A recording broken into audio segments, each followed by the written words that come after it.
Hello, this is the 2025 James P. McCarthy Southeast Regional Lifeguard Championships. This is our recap show. My name is Jim McCready. And I'm Jack Driscoll, retired captain from Volusia County. Welcome to the Hard Rock and beautiful Daytona Beach. I'm the Southeast Regional Competition Director, also the lifeguard chief in lovely Hallandale Beach. And what a great event we had this morning so far. I'll tell you, Jim, we got a break in the weather, and it's gone off without a hitch. We got at least 14 beach patrols represented here from all over Florida, from the Panhandle all the way down to the southern tip of Florida and all the way back up to here in Volusia County. It's just been outstanding this morning. It's expected to be clear weather for the rest of the go, and we're going to have another 5 events this afternoon after we do this morning's recap. Now, Jim, how many competitors do you speculate there are? I believe that we had maybe 170 or so pre-registered. I'm expecting somewhere near 200 competitors for the total event. A lot of those competitors will stay here for both days. Some will just come for certain events. But we expect in excess of 200 competitors from all over the Southeast region, which is the state of Florida, Alabama, Puerto Rico, and the Caribbean islands. It's been a great showing so far. We've seen some veterans here, and we've seen some newbies, and it's going to be an exciting 2 days. So let's break to our sponsors so we can acknowledge some of the people that helped us get here.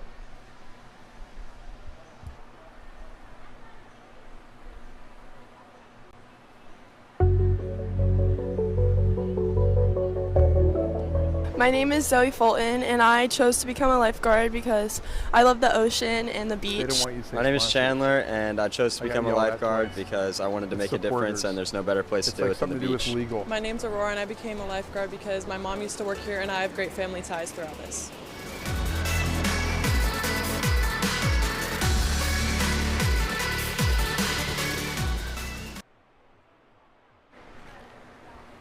If you're not relaxing with your toes in the sand and a drink in your hand, then all we can say is we wish you were here at the ocean deck. Whether you're dining with the family upstairs or partying in the sand downstairs, at Ocean Deck, we serve up a delicious menu, unbeatable drink specials, and the best live entertainment on the beach. Visit oceandeck.com to see the menu and events. So come on, let's get happy at the Ocean Deck.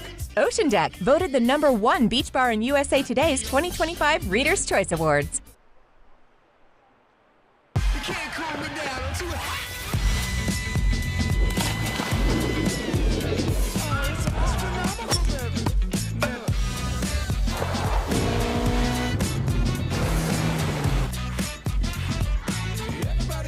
Whatever you're into, Central Florida's only national leader in orthopedics is here to help you get back to it. Advent Health. Feel whole.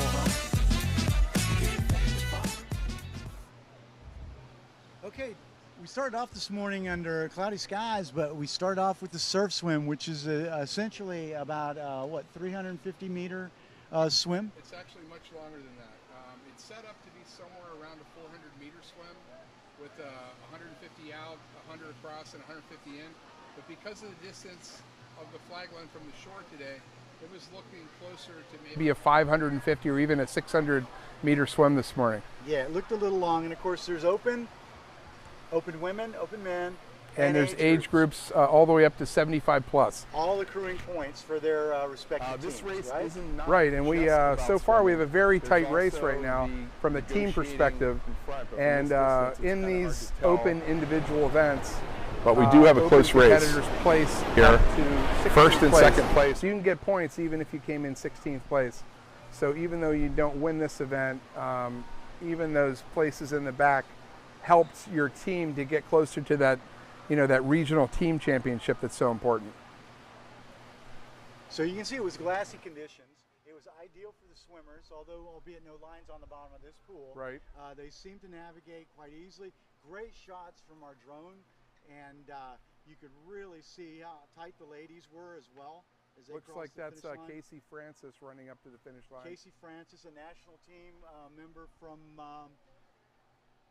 Fort Lauderdale Ocean Fort Rescue. Lauderdale by way of Penn State swim team? Yep. Yes. Had a brief visit in Virginia Beach before we were able to steal our way to Fort Lauderdale. Just like pro football. Good for you. Right.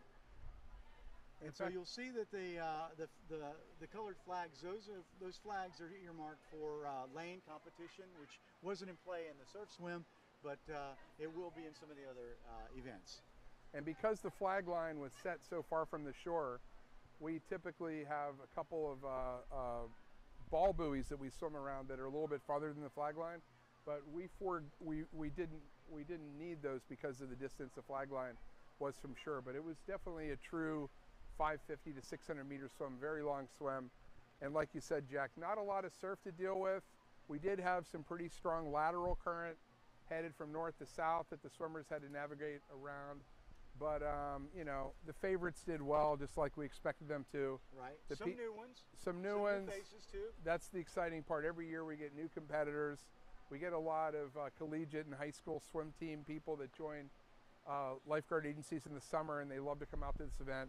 But more often than not, it's our seasoned veterans that end up winning these events year after year. Right. We're always trying to endorse the youth involvement, the youth movement, and recruiting is also such an issue. We spoke about that earlier during some of our events, how hard it is to acquire the competitiveness and to retain lifeguards summer after summer. Well, Lifesaving as a career really took a hit during COVID, where a lot of the pools of people that lifeguard agencies draw from weren't really there anymore. A lot of the ocean rescue agencies will sometimes take former pool lifeguards, and because all those pools were shut down during COVID, those pools of employees really weren't available. So a lot of agencies had to start from scratch. They had to do their own, you know, competitive recruiting from swim programs and junior lifeguard programs, and the pay had to be raised a lot to get some of these people back into the industry. Right. Let's take a break and check out another video.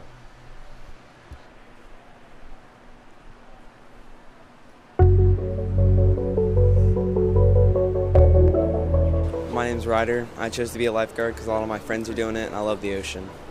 My name is Sophia and I chose to become a lifeguard because my friends convinced me to do it and I enjoy the thrill of being able to save people.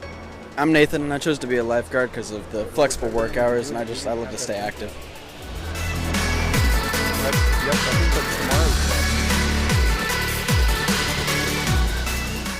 So we're going into segment 2.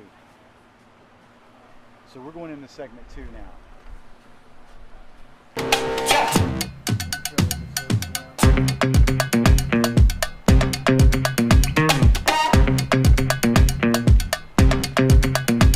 Jumped up like a lion, tangles in my hair. Call me what you want, I don't care. I'm on fire in my underwear, doing what I want like a millionaire. I turn it up another notch, I rock it loud and make it hot. I spike the punch and make it pop. Don't stop. Living my best life, living my best life. Do what I feel like, living my best life. Staying up all night, keeping it alright. Do what I feel like, living my best life, living my best life.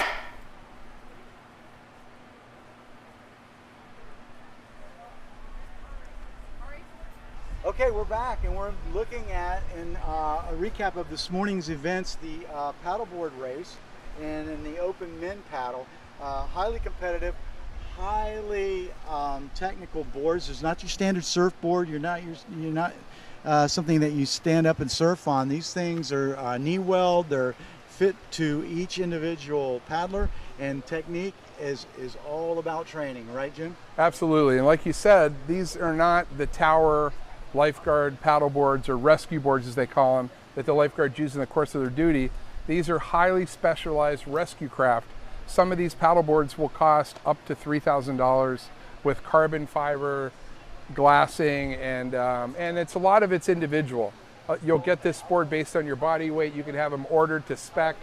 You might want a little bit of a flatter bottom to help you in the knee paddling. You might want a little bit of a rounder bottom that'll help you in the prone paddling. There's a lot that goes into this paddleboard design. Gives muscle masses that you're using prone versus knee. Gives each of them a break and momentum differentiations of how you reacquire your speed and navigation wise. Yeah, and there's a lot of strategy that goes in that. From an individual paddleboard perspective, a lot of these paddlers like to start out prone paddling. It's easier to navigate through the crowds of people at the start. And then once they get a head of steam going, once they get the board up to a certain speed, they'll pop up to their knees.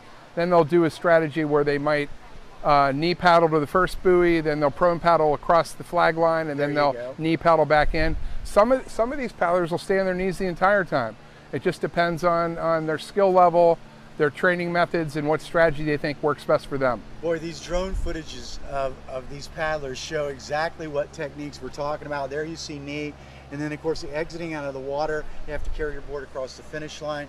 It's just mind-boggling how these guys train, and they train for different conditions. Today was ideal for the paddle race. It was glassy, it was overcast, right? So relatively easy for them as far as course goes. And you know, some surprises in the winners, and then some non-surprises. For instance, in the men's, we had an older competitor named Derek Brown who's never won this event before, a longtime surfer from Martin County, came out of nowhere to pull this event out, and now he's a regional champion, which is nice to see. Yeah, that's really awesome. Good guy, excellent lifeguard.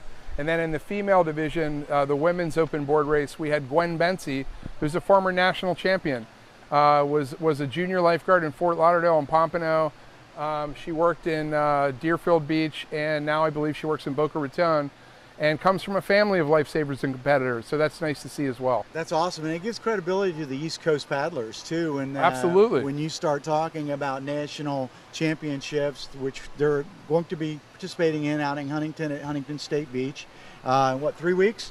Yeah, early August. Yeah, they'll be heading back out there to compete for the national championship and maybe consideration for a world team bid. Right, and representing their agencies and the region itself. We're looking forward to seeing that. We're going to have another event coming up that we're going to talk about. We're going to take one break real quick, and we'll be back and hopefully get to talk to a couple of this morning's champs in their respective events. There we have our champs right here. I know.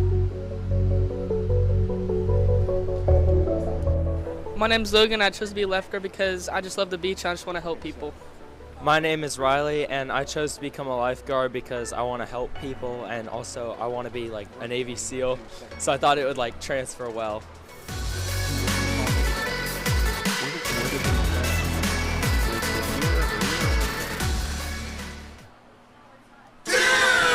Wagner the Lawyer Dude here, serving Daytona Beach for about 20 years. When you or someone you care about gets into a car accident or a slip and fall, and it turns out to be a real beach, hit up the Lawyer Dude. Why use Wagner the Lawyer Dude? It's simple. I use my surfer-style attitude to get you the most money in your pocket, not the lawyer's pockets. Let's get you lawyered up by surfing over to lawyerdude.com or call me at 833-333-3333 because Wagner the Lawyer Dude makes it easy. Vasalaris Wagner, offices Felicia, Flagler.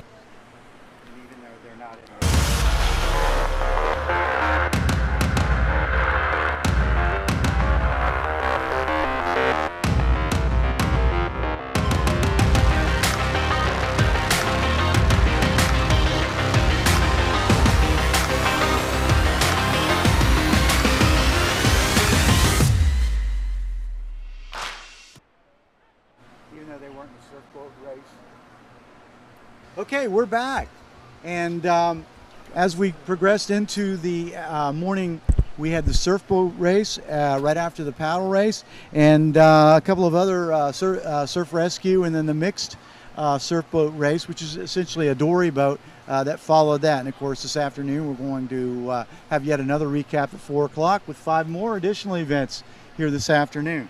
So what did you like about the surfboat race this morning?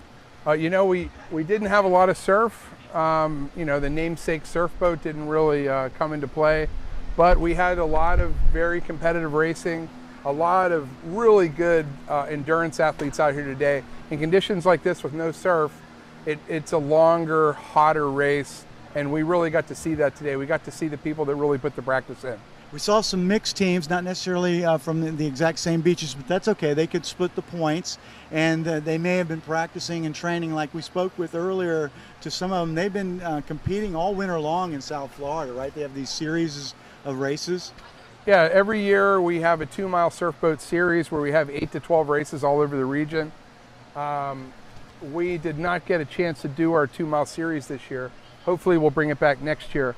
But we did see some very competitive racing. We saw some perennial champions that come out to this event every year and place in the top 3. And this year wasn't any different. We had, 4-time national champions from Del Rey, Justin Catan and John Livingstone won the Open Men's. Oh, look who it is. Hello. We have a legendary competitor here, Casey Francis. Which way? I'm sorry, this way? Oh, that way. Let's make her a little room. Make a little room for a competitor here. Give her a little air. I had the pleasure of working with Casey in Fort Lauderdale. Some would say that I stole her away at a national lifeguard competition and recruited her to Fort Lauderdale. From Tom Gill? From Tom Gill in Virginia Beach. Good. Casey, tell us how you got into surf racing. Yeah, so I swam in college. I swam at Penn State. I actually did Jones Beach junior lifeguarding growing up, but never did many of the competitions. I did like the local Long Island competition every summer, and that was it because swimming was so important to me. And then being at Penn State, there was a couple Penn State swimmers, once they were graduated, got into surf lifesaving, and they traveled on the international teams. And I took a gap year before going to physical therapy school, and I wanted to lifeguard and try and explore and try and make the team and make new friends and have some fun and find a sport. It's hard being competitive your whole life, and swimming was kind of my identity, and then you are done with swimming, you're done with college sports, and it's kind of like, what do you do next? And you're kind of lost. And I felt like for me, surf lifesaving was a great way for me to still stay competitive but not have to train 20 plus hours a week. And it gave me some awesome friends through it too. And tell us a little bit about your full-time job. Yeah, I am a full-time physical therapist. I actually own my own cash practice, so I do performance PT. So it's kind of a crossover between strength and conditioning and physical therapy. And I work with all ages. There's no only working with athletes or anything like that. I think my youngest kid is 8 and my oldest is 84. So It's kind of a wide variety, and it's been great. Well, congratulations on your past performance. Thanks. And your championship today. Thank you. Now, how did we do today so far? What all have you been in? Swim was good. Got first in that. The board was pretty good too. I was happy just being in that lead pack, but ended up in 5th. I think my favorite race of the day, though, so far was probably the surf rescue, just because I got to win that with an all Fort Lauderdale team, which it's hard for us to always bring so many girls out, and for us to have enough girls to actually make 2 teams was awesome. And then I'm getting little goosebumps, but That's it was awesome. just so happy to be able to celebrate Making the memories. win with the whole Fort Lauderdale team. And to be able to spare that many guards to get up here. Yeah, somebody's exactly. got to man the beach. It's true. It is true. And so it's been nice. Well, that's so exciting. Good luck this afternoon. Thank you. And hopefully you'll get High Point winner, and we'll see you at Huntington Beach and maybe a bid for the world team. That would be awesome. Thank you for your time. Thank you. All right, thanks. Awesome, thank you. Yep. Are we doing it with them too, or no? Not yet. I think we're done for now because we're running so late.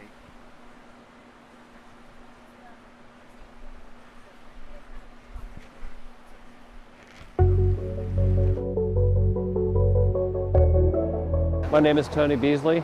I became a full-time lifeguard because I enjoy helping people and I love working outdoors. My name's Marin, and I want to be a lifeguard because my dad used to be one and I like being on the beach. My name is Ricky, and the reason I chose to be a Volusia County lifeguard is because I like the lifestyle, working out, staying in shape, helping people out. It's a labor of love for me, and that's why I chose to be a lifeguard.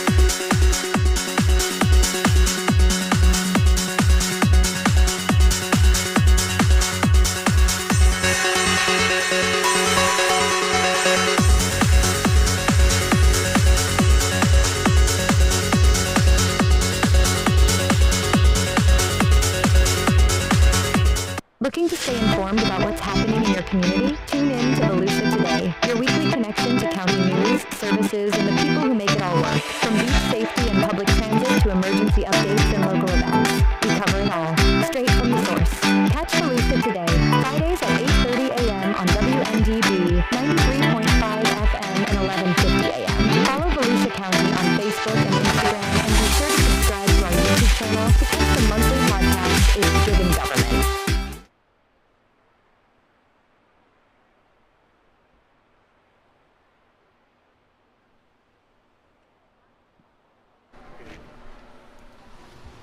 Okay, we're back live, and welcome back to the Hard Rock with the 2025 James McCarthy Southeast Regional Lifeguard Championship. And with us now is the championship team today from Fort Lauderdale Beach Patrol in the Surf Rescue. Welcome, ladies. Woo! Thank you. Thank you. Jim, what do you know about this quartet? Well, I happened to work for 34 years in Fort Lauderdale, so I'm super proud of these ladies. I don't know all of them. Some of them are new. I definitely know Casey here.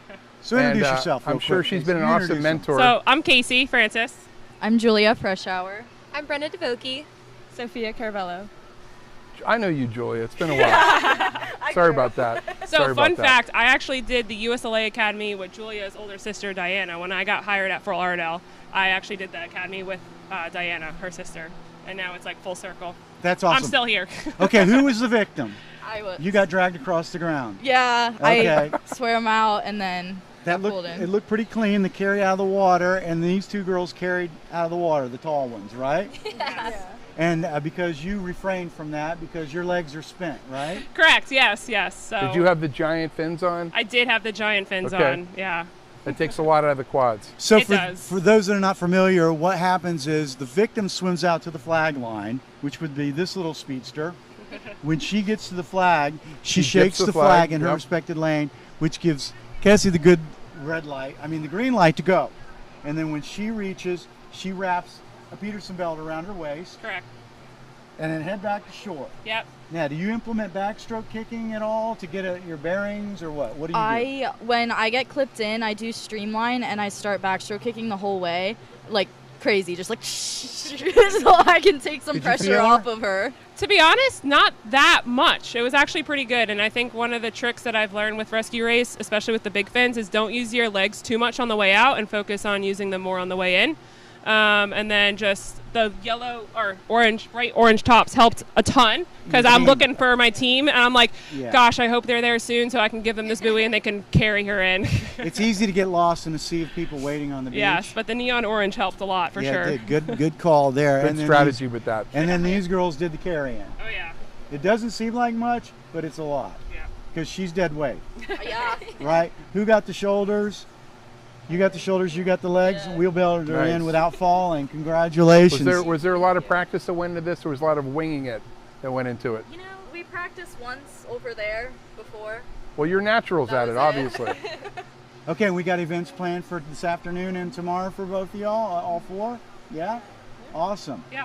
So they got to get ready for landline. I'm going to coach landline. I'm not Nice. in landline. Okay, great. One of my 'cause favorite events. We're Yeah. going to let you go. That's another big team event. Ladies Landline is going to be great. And we're going to wrap up, and we'll see you back on the beach. And now Thank we you. know what you got on. Yeah. We'll be able to holler for Fort Lauderdale. Thank Awesome. you. Okay? Thank you very much. Okay, back to you. Sweet.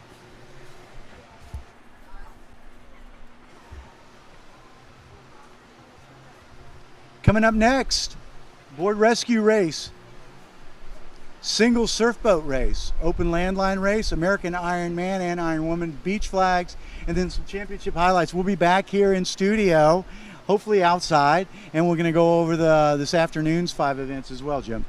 Awesome.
Are we on? No. The event's happening. Okay. We didn't even get to talk about it. All right. They are ready to go. I want to start. Forward rescue, correct. No, this is landline.